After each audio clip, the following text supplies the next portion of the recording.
Hello YouTubers, this is 777 Die Hard Forever coming at you with another highly anticipated and highly recommended model. Today I'll be doing a review on the JC Wings Swissair McDonnell Douglas MD11 in the retro chocolate stripe livery scheme in a 1/200 scale model. I pre-ordered and purchased this model from Choice Toys, whose store is based out of Overland Park, Kansas, here in the United States of America, and his website address is www.troystoyinc.com. But before I go into details about this particular model, please allow me to share you some information about the history of Swissair, if you would please. Swissair was a Swiss-based airline that was founded on March 26, 1931 through the fusion and merged acquisition of the airlines Ad Astra Aero and Bal Air, as the founding fathers of this airline were the late Balthasar Balz Zimmermann, who was born in 1895 and died in 1937, and the Swiss aviation pioneer, the late Walter Methelhoser, who was also born in 1894 and died in 1937. As the name Swissair came about through a proposal of Dr. Alphonse Ehinger, who was president of the directorial board of Bal Air at the time, and officially commenced operations on April 17, 1932, with its first inaugural flight was from Zurich, Switzerland to Vienna, Austria, by way of Munich, Germany, using two Lockheed Model 9 Orients. However, from August 1939 up until August 1944, all of Swissair's operations were temporarily suspended due to the outbreak of World War II. Then on July 30th, 1945, 2 months after World War II had ended in Europe, on May 7, 1945, Swissair was able to resume commercial operation as the airline operated under the Swissair name as the national flag carrier airline for the country of Switzerland until the airline's collapse on October 2, 2001. That was due to a combination of factors such as the outstanding debt that was mounted against the airline, the Swissair Flight 111 jetliner tragedy, which took place on September 2, 1998, plus Swissair falling victim to the competition of budget airlines such as Ryanair and EasyJet, plus the September 11, 2001 terrorist attacks that occurred 3 weeks earlier on American soil. And the end result was Swissair was forced to ground its entire fleet, which led to the cancellation of 230 flights and thousands of passengers, as well as flight crews being stranded around the world, as Crossair took over the various assets of the former Swiss-based carrier, including its employees, aircraft, and most of its European routes, only to be liquidated 4 months later and officially ceased operations on March 31st, 2002, as Crossair was officially renamed to what has become known to the world today as Swiss International Airlines, or Swiss for short, and eventually took over Swissair's intercontinental routes on April 1st, 2002, officially ending 71 years of Swissair service. However, on March 22nd, 2005, Swiss was acquired by the German airline Lufthansa, which is the national flag carrier airline for the country of Germany, as both airlines continue to operate under separate entities at the time of this video review posting. For most of the airline's 71 years of operating in existence, Swissair also had a nickname that it went by as a major international airline, which was known as the Flying Bank, due to its financial stability that was regarded as a Swiss national symbol and an international icon, whereas the headquarters of Swissair, as well as the airline's main hub and base of operations, was located on the grounds of Zurich Airport, which is located approximately 8 miles north of the city center of Zurich, Switzerland, in the municipality area of Kloten. But after Swissair made the transition and became Swiss International Airlines on March 31st, 2002, the headquarters was moved to Euro Airport, Basel, Mulhouse, Freiburg, which is located near Basel, Switzerland, in St. Louis, France, and the airline's other operational hub was located on the grounds of Geneva Airport, which is located approximately 2.5 miles northwest of the city center of Geneva, Switzerland. And prior to Swissair ceasing operations on March 31st, 2002, the airline flew to 157 destinations across 5 inhabited continents with an entire fleet of 76 aircraft that included 20 McDonnell Douglas MD11s with no unfulfilled orders pending on this aircraft type, as this aircraft is no longer operating in the Swiss fleet. As of August 2018, or at the time of this video review posting, Swissair, or Swiss for short, or Swiss International Airline, currently operates as a certified 4-star airline carrier, according to the international airline review firm Skytrax magazine. All right, now let's take a look at the front of the box. You see here, we're going to start at the top part first, where you see the aircraft type, the MD11 McDonnell Douglas decal. You see the Swissair title, as well as the airline's logo, as well as the 1-200 die-cast aircraft model information at the lower part of the box. Now you're looking at the back of the box. Nothing much back there except the Boeing official license product decal. If you recall, Boeing did acquire McDonnell Douglas in the late 90s. You also see the warning information there. Then on the right side of the box, you see the Jason Wing logo, as well as their Facebook social media page information at the lower part of the box. Now you're looking at the top of the box, and what you see is the Swissair title, the airline's logo, the computer-generated picture of the aircraft type, the registration ship number, as well as the 1-200 scale die-cast aircraft model information at the top of the box. Now you're looking at the bottom of the box, and what you see there is the same information on the top of the box I showed you earlier on, okay? Now you see this nice little wooden model stand that came with the model. And you see that plaque there. You see the Swissair title, the aircraft type, MD11 McDonnell Douglas, as well as the scale model information on that customized plaque. And then you see that that black padding there on that model stand. The purpose of that black padding is to prevent your model from being damaged or scratched when you put your model on this particular model stand. Now you're looking at this plastic bag, and what you see in this plastic bag are the gear replacement doors, featuring the two little toothpicks for these gear replacement doors. Please stay tuned as I go into detail for the purpose of these gear replacement doors on this particular model. Alright, with all that information about the history of Swissair, how they came about and ended up collapsing and now operating under the Swiss brand now, all the information here at the front of the box, the model stand that came with the model, plus the gear replacements inside that plastic bag right here. With no further ado, everyone, here is the model. Check it out. There it is, everyone. The JC Wings Swissair McDonnell Douglas MD11 in the retro chocolate stripe livery scheme you see displayed there. All right, let me elaborate on this livery you see displayed on this aircraft and how that came about. This was actually the 5th livery scheme designed in Swissair's history since the airline's inception in 1931 that was introduced in September 1981, that the airline called it the chocolate stripe livery scheme, as it became the livery scheme that ultimately replaced the airline's previous red stripe livery scheme that was introduced in 1956, as the red Cheatline was eventually replaced by 2 different Cheatline shades of brown that's displayed across the center of the fuselage you see on that aircraft. And the first aircraft that began supporting this livery scheme was a McDonnell Douglas DC-9-51 aircraft, which bears the registration ship number HB-ISR.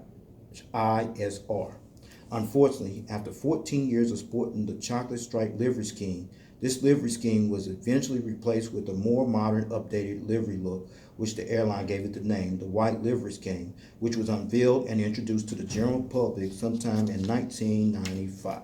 So, with all this information about the livery you see displayed on this aircraft, with no further ado, let's get down to business and allow me to show you all the details on this aircraft. Shall we? Let's check it out. Now you're looking at the front of the aircraft here on the port/left side, where you see the nose gears right here, the nose gear struts, the nose gear landing gear doors. You see the pitot tubes and the static ports, what have you. You see the nose cone. You see the two-tone chocolate stripe livery stripes Cheatline that come across this aircraft, the cockpit windows, and then you see the Swissair title. Well, you see the McDonnell Douglas decal right there, as well as right there.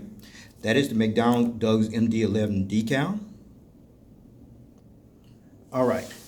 Swissair actually became one of the launch customers as well as the 4th airline carrier overall after Helsinki-based Finnair, Dallas-Fort Worth-based American Airlines, and Atlanta, Georgia-based Delta Airlines, respectively, that acquired this iconic jetliner when the Swiss-based carrier took delivery of its first 20 McDonnell Douglas MD11 aircraft, which bear the registration ship number HB-IWA on March 6, 1991, and took delivery of its last McDonnell Douglas MD11 aircraft, which bears the registration ship number HB-IWP on July 11, 1997.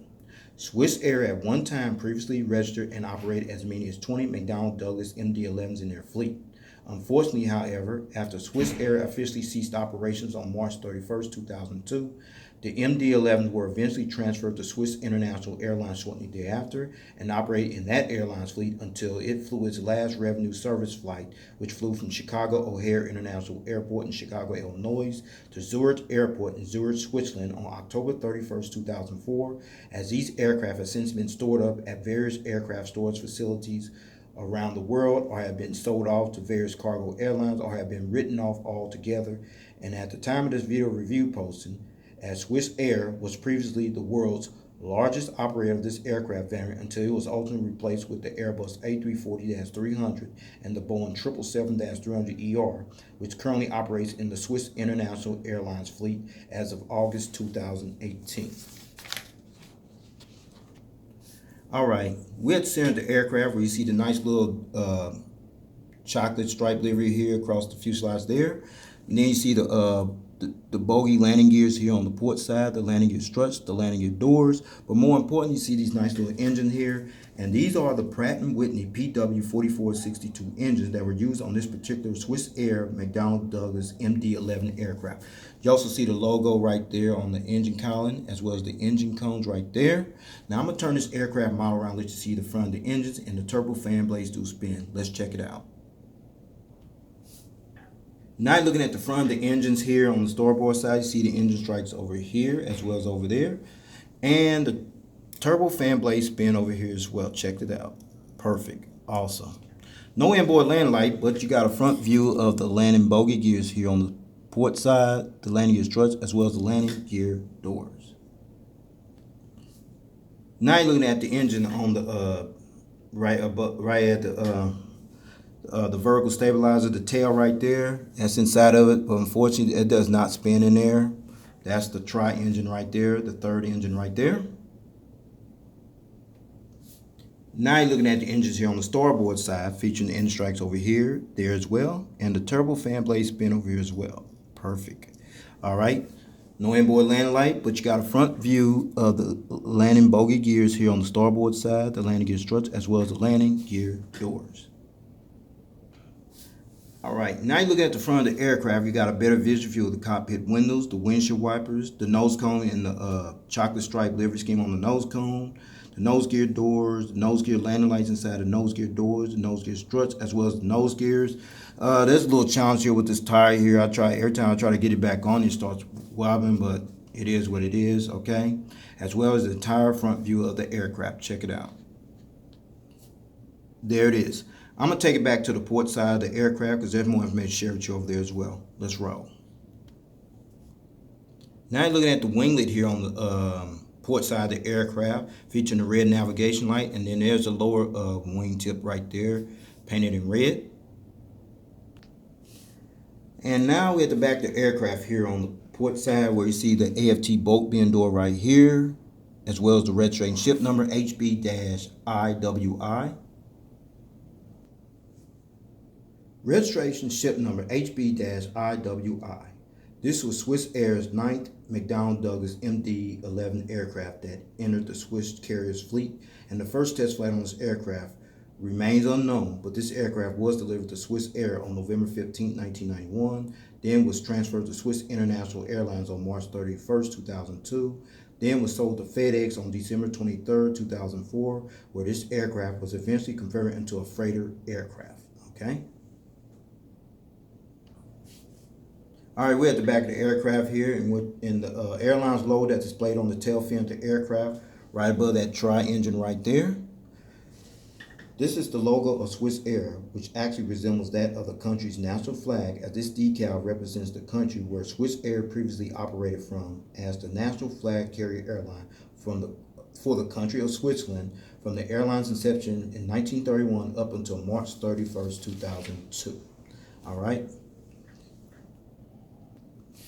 Now you're looking at the back of the aircraft here, and where you see the APU exhaust right here and the engine right there. There's a hole right there. Now you're looking at the Swissair MD11 from the rear view angle. Now you're looking at the front of the aircraft here on the starboard side, where you see the nose gears right here, the nose gear struts, the nose gear landing door, the pitot tube and staging ports right there, the nose cone. You see the the double chocolate stripe livery Cheatline right here, the cockpit windows, the windshield wipers, the Swissair title, as well as the front cargo container loading door right there. Now you're looking at the Pratt & Whitney PW4462 engines here on the starboard side. Here you see the Pratt & Whitney logo, the engine cone, as well as the landing bogie gears here on the starboard side, including the landing gear doors. Now you're looking at the wingtip device here on the starboard side, featuring the red lower part wingtip device there, including the green navigation light is next to that wingtip device. Now we're at the back of the aircraft here on the starboard side, where you see the dual chocolate striped Cheatline across there, including the registration ship number, and right there, that is the rear cargo container loading door, as well as the other Pratt & Whitney PW4462 engine there, including the airline's logo right there is painted on the tail fin of the aircraft. Alright, before I show you the aerial bird's eye view of this aircraft, as well as the undercarriage belly view of this aircraft model, I was going to show you the roll in detail, but the gears, the front nose gear is just too much of a challenge. But I'm going to try to show it anyway. It rolls pretty good. Alright, yeah, it rolls pretty good. It does tilt, and the nose gear does swivel, as you can see there, there, and there. Okay? Alright, see, front nose gears are a challenge. But anyway, with that said, allow me to show you the aerial bird's eye view of this aircraft mount. Let's check it out. Now you're looking at this aircraft from the bird's eye view. We're going to start at the front. You see the nose cone, the cockpit windows, the windshield wipers. You see the Swissair tiles on both sides. You see the Wi-Fi box antenna there, the anti-collision beacon light, a high-frequency antenna, the ADF antennas in 3D. Then you see the tri-engine right there, the third Pratt & Whitney PW4462 engine right there along the tail. The horizontal stabilizer. No stabilizer lights on there, no illuminator lights, but if there was some on there, the purpose of those lights would light up this tail here when it flew at nighttime. I know they had some on there, at least on the flight 111 it did. But anyway, you're looking at the wings here, no wing walkway, but you got the engines there, as well as the flaps, slats, aileron, spoilers, what have you. There's the fuel dump valve, as well as the upper winglet wingtip device. Let's check out this side over here. No wing walkway over here either, but you got the engines there, as well as the flaps, slats, aileron, spoilers, what have you. There's the fuel dump valve right there, as well as the upper winglet wingtip device on this side of the aircraft.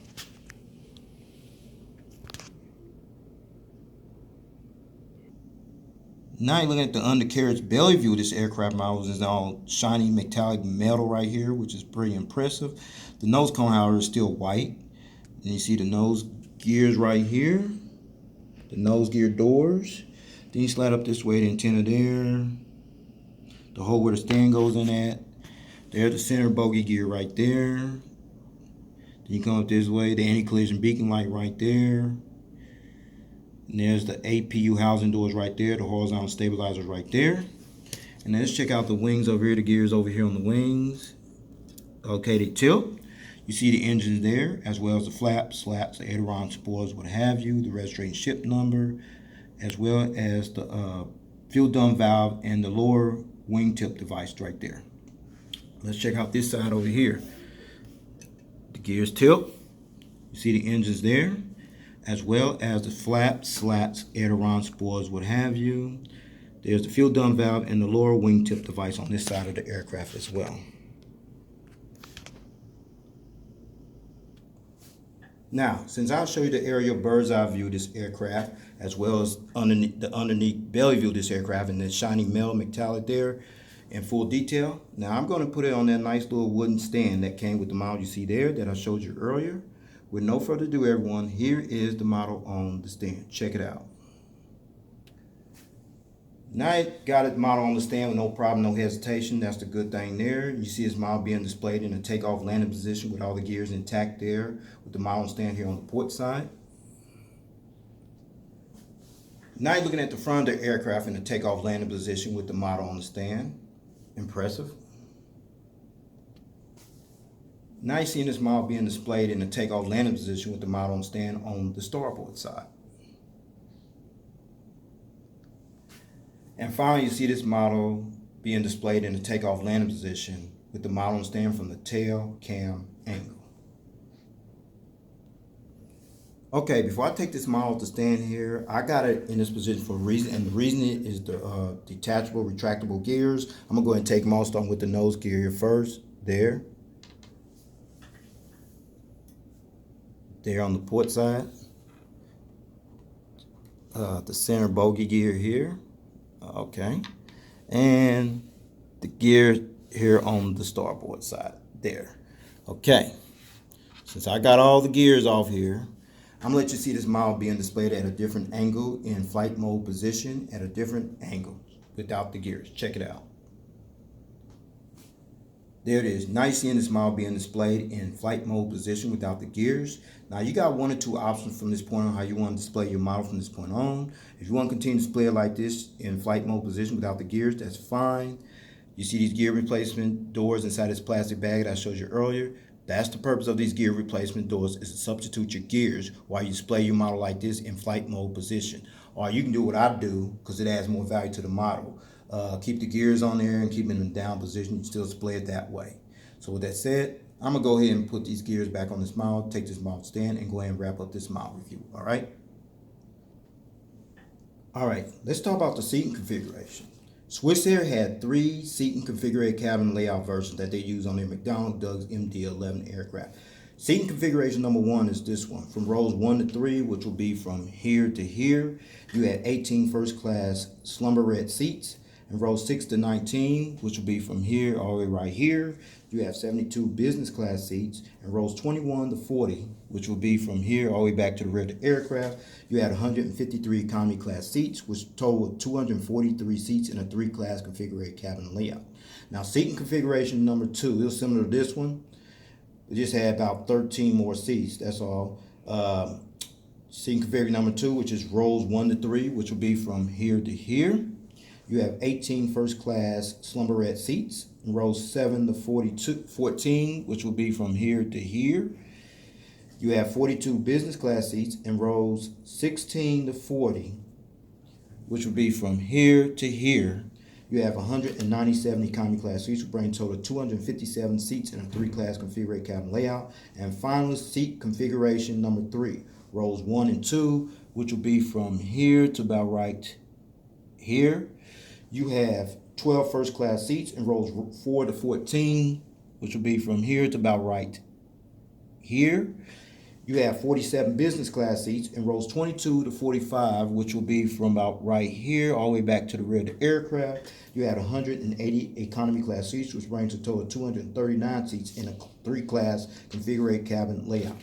And finally, Swissair previously employed their McDonnell MD11 on routes from Zurich to Osaka, Kansai, Sao Kempo, Tokyo, Narita, Sao Paulo, Brazil, Rio de Janeiro, Brazil, Buenos Aires via Rio de Janeiro, Hong Kong, Los Angeles, Chicago O'Hare, Atlanta, Bangkok, Singapore via Bangkok, Manila via Hong Kong, Beijing Capital, Delhi, India, Johannesburg, South Africa, Cape Town, South Africa, Lagos, Nigeria, Accra, Ghana, Montreal, Toronto via Montreal, Nairobi, Kenya, Dar es Salaam via Nairobi, Kenya, Tehran, Iran, Yaoundé, Cameroon, Kinshasa, Congo, Libreville, Gabon, Brazzaville, Congo, and Douala, Cameroon, and from Geneva to New York, JFK, and Los Angeles. Well, everyone, this will conclude this model review. I'd like to know if you got this model or you plan on getting it. Jason Wings announced 2 more Swissair MD11s. One's a commemorative Flight 11, which that's one I'm going to do the review on. And then there's another one on the last flight. I don't know if I'm going to get that one. I may not. It won't be no big deal if I don't. But I'd like to know if you're going to get either one of those models. This is definitely a must-have in your collection. So with that said, please rate, subscribe, leave me your comments and suggestions. If you got any questions about this model or any other model, do not hesitate to ask. So with that said, take care. God bless. Stay tuned. There's more model content coming. Peace.